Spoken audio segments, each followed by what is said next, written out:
خوش آمدید۔ کبھی سوچا ہے کہ ایک تیز رفتار کرکٹ کی گیند کو روکنا اتنا مشکل کیوں ہوتا ہے؟ یا ایک راکٹ خلا میں اوپر کیسے جاتا ہے؟ ان سب سوالوں کے پیچھے فزکس کی ایک بہت ہی دلچسپ شاخ ہے جسے کہتے ہیں ڈائنامکس۔ یہ ہمیں سکھاتی ہے کہ چیزیں آخر حرکت کرتی کیوں ہیں اور کیسے کرتی ہیں۔ تو چلیں اسی دنیا میں قدم رکھتے ہیں۔ تو آج کا ہمارا روڈ میپ کچھ ایسا ہے۔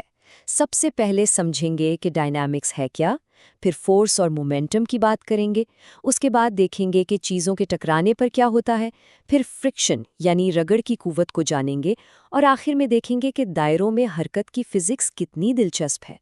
تو ہمارا سب سے پہلا اور سب سے بنیادی سوال، آخر یہ ڈائنامکس ہے کیا؟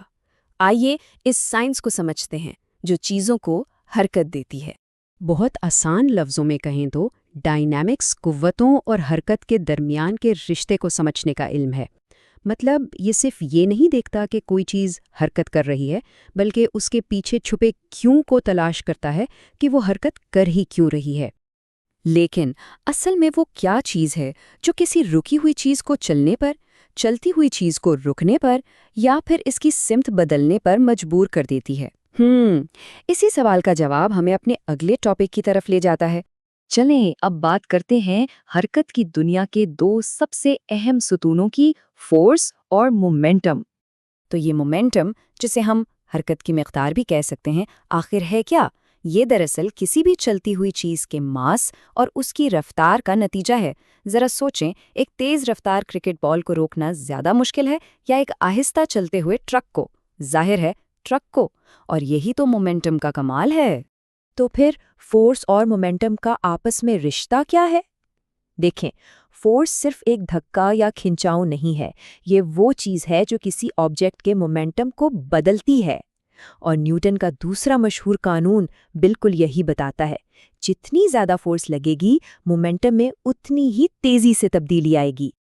اور اسی کی ایک بہترین مثال ہے امپلس، جب ایک بہت بڑی فورس بہت ہی تھوڑے وقت کے لیے لگے اور مومنٹم میں ایک دم سے بڑی تبدیلی لے آئے، جیسے جب بیٹ گیند سے ٹکراتا ہے۔ بس اسی کو امپلس کہتے ہیں۔ اچھا، تو ہم نے حرکت کی بات تو کر لی، لیکن جب چیزیں آپس میں ٹکراتی ہیں تب کیا ہوتا ہے؟ یہی سمجھنے کے لیے اب ہم ٹکراؤ اور بقا کے قوانین پر بات کریں گے۔ دیکھیں، موٹے طور پر ٹکراؤ کی دو قسمیں ہیں۔ ایک ہیں الاسٹک، جیسے سنوکر کی گیندیں، جس میں مومنٹم اور کائنیٹک انرجی دونوں محفوظ رہتے ہیں، اور دوسری ہیں ان الاسٹک، جیسے گیلی مٹی کے دو گولے آپس میں ٹکرائیں۔ یہاں مومنٹم تو محفوظ رہتا ہے، لیکن کچھ توانائی ضائع ہو جاتی ہے اور اکثر چیزیں ٹکرا کر ایک دوسرے سے چپک جاتی ہیں۔ اور یہیں پر فزکس کا ایک ایسا قانون آتا ہے جو کبھی نہیں ٹوٹتا، بقائے مومنٹم کا قانون۔ یہ کہتا ہے کہ کسی بھی قسم کا ٹکراؤ ہو، ٹکرانے سے پہلے کا ٹوٹل مومنٹم ہمیشہ ٹکرانے کے بعد کے ٹوٹل مومنٹم کے برابر ہی رہے گا۔ یہ کائنات کے بنیادی اصولوں میں سے ایک ہے۔ اور مزے کی بات یہ ہے کہ یہ قانون ہمیں ہر جگہ نظر آتا ہے۔ جب بندوق چلتی ہے تو گولی آگے جاتی ہے اور بندوق کو پیچھے کی طرف ایک جھٹکا لگتا ہے۔ یہ مومنٹم کا تحفظ ہے۔ بالکل اسی طرح راکٹ گیس کو پیچھے کی طرف دھکیلتا ہے تاکہ وہ خود آگے جا سکے۔ چلیں اب ایک ایسی قوت کی بات کرتے ہیں جو ہر وقت، ہر جگہ ہمارے ساتھ ہوتی ہے، بھلے ہی ہمیں نظر نہ آئے، اور وہ ہے رگڑ کی قوت یعنی فرکشن۔ تو فرکشن ایک بڑی دلچسپ چیز ہے۔ اس کے فائدے بھی ہیں اور نقصان بھی۔ ایک طرف تو اسی کی وجہ سے ہم چل پاتے ہیں، لکھ پاتے ہیں اور گاڑیاں بریک لگا کر رک پاتی ہیں، لیکن دوسری طرف یہی فرکشن مشینوں کے پرزوں کو گھسا دیتی ہے اور ہماری بہت سی توانائی ضائع کر دیتی ہے۔ تو سوال یہ ہے کہ اگر یہ مسئلہ ہے تو اسے کم کیسے کیا جائے؟ اچھا، اس کے کئی سمارٹ طریقے ہیں، جیسے مشینوں میں تیل یا گریس کا استعمال کرنا، سطحوں کو پالش کر کے ہموار بنانا، بال بیرنگز لگانا تاکہ چیزیں پھسلنے کے بجائے گھومیں، اور گاڑیوں کی شیپ کو سٹریم لائنڈ بنانا تاکہ ہوا کی رگڑ کم سے کم ہو۔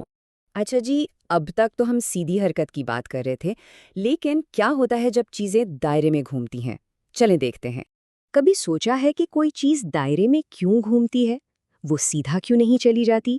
اس لیے کہ ایک خاص فورس اسے مسلسل مرکز کی طرف کھینچ رہی ہوتی ہے۔ اسی مرکز کی طرف کھینچنے والی فورس کو سینٹریپیٹل فورس کہتے ہیں، اور اسی کی وجہ سے کوئی بھی چیز دائرے میں گھوم پاتی ہے۔ اور یہ صرف کتابی بات نہیں ہے، یہ فورس ہماری روزمرہ کی زندگی میں ہر جگہ کام کر رہی ہے۔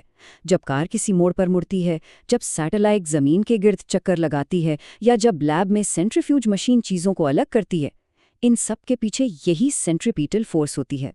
تو دیکھا، یہ سارے تصورات، فورس، مومنٹم، ٹکراؤ اور دائرے میں حرکت، یہ سب مل کر ہی ڈائنامکس کی بنیاد بناتے ہیں۔ یہی وہ اصول ہیں جو ہماری کائنات میں ایک ایٹم سے لے کر سیاروں تک ہر چیز کی حرکت کو کنٹرول کر رہے ہیں۔ تو اب جب حرکت کے یہ بنیادی اصول سمجھ آ گئے ہیں، تو اگلی بار جب کوئی چیز حرکت کرتی نظر آئے تو ذرا سوچئے گا اس کے پیچھے کون سا قانون کام کر رہا ہے۔ اب اپنے ارد گرد کی دنیا کو ایک نئی نظر سے دیکھنے کا وقت ہے۔